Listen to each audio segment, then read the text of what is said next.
Ragasa? Bakit po siya nakuha pong player? Si Ragasa naman is yung determination niya, yung determination, saka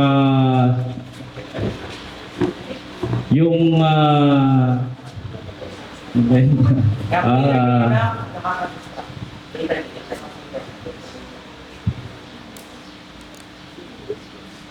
in his athletes kasi or students, yung interest niya.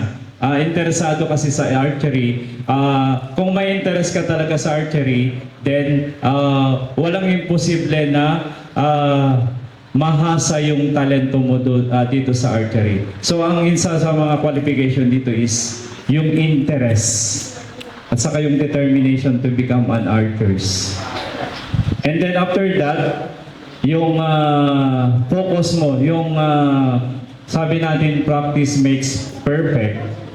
So practice lang ng practice.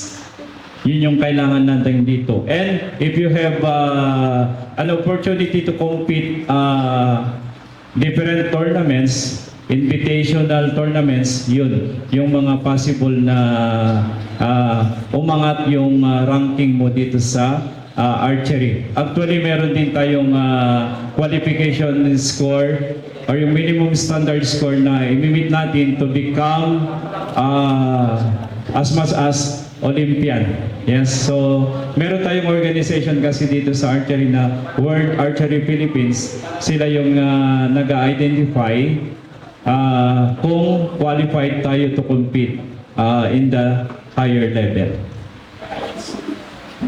4B.